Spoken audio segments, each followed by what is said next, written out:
Je pense que le principal point positif, en fait, c'est qu'il y a une volonté de relance.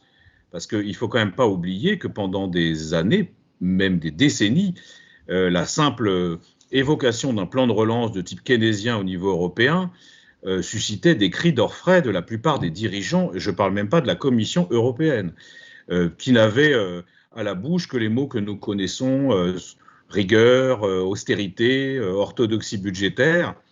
Et il a fallu une crise d'une ampleur inédite, le Covid, avec des conséquences incroyables pour les peuples européens, pour qu'enfin, ce que nous étions un certain nombre à préconiser depuis des années, voit timidement le jour, c'est-à-dire l'idée d'un plan de relance face à une crise complètement inédite. Après, ce que dit Manon est exact, c'est-à-dire d'abord le plan, il est modeste.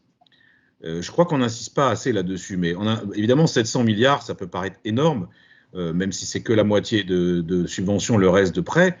Mais quand on regarde le plan dans son ensemble, c'est un peu moins que 6% du PIB de l'Union européenne. C'est rien du tout comparé à la relance américaine, par exemple, qui est aujourd'hui mise en œuvre par Biden, où là, on touche presque les 20%. En réalité, si on était, mais je pense que David Kella le dira mieux que moi, en réalité, ce plan, c'est un peu le complément qualitatif de la politique monétaire qui, elle, pour le coup, depuis quelques mois, est très expansionniste parce qu'il y avait besoin de relancer la machine. Donc le point positif, c'est qu'il y a une relance. Le point négatif, je souscris totalement à ce qu'a dit Manon. Première chose, le fonds, le FRR, le fonds de résilience et de reprise, il est adossé au semestre européen.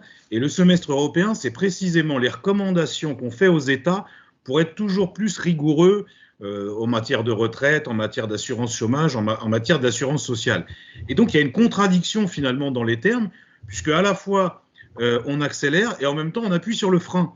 Donc, les effets économiques seront forcément limités. Ça, c'est la première chose. La deuxième chose, évidemment, c'est la question des ressources propres. Vous savez, c'est un débat très important. C'est est-ce que l'Union européenne peut encaisser de l'argent autrement que par la contribution des États membres ou l'emprunt sur les marchés financiers. Et c'est pour ça que des parlementaires de plein de groupes différents avaient suggéré des choses absolument évidentes en temps de crise, par exemple la taxe sur les profiteurs de crise. Vous savez que c'est une proposition, Jeanne Palassin le sait, puisque c'était un des instituts auxquels il participe, qui rappelait la taxe Briand pendant la Première Guerre mondiale, où on avait taxé les profiteurs de la crise, parce que ça semblait normal dans un esprit de solidarité de le faire.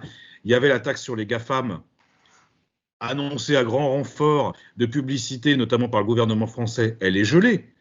Vous aviez un certain nombre d'autres projets, je pense notamment à la taxe sur les transactions financières qui devait être mise en œuvre et qui est finalement repoussée au moins à 2026. Et puis, dernier point, et j'en finirai par là, ce qui était le plus intéressant pour moi, c'était l'idée de la taxe carbone aux frontières.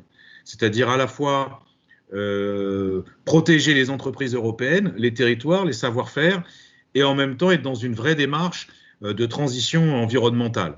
Bon, ben, la vérité, c'est qu'aujourd'hui, sur cette affaire de taxe carbone aux frontières, on est très, très, très loin de ce qu'on pourrait souhaiter, et ça manque singulièrement d'ambition.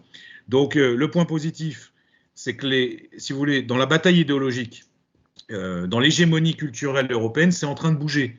Ils se rendent bien compte que la rigueur à perpétuité, ça crée de la désespérance sociale, et puis surtout, ça ne fonctionne pas.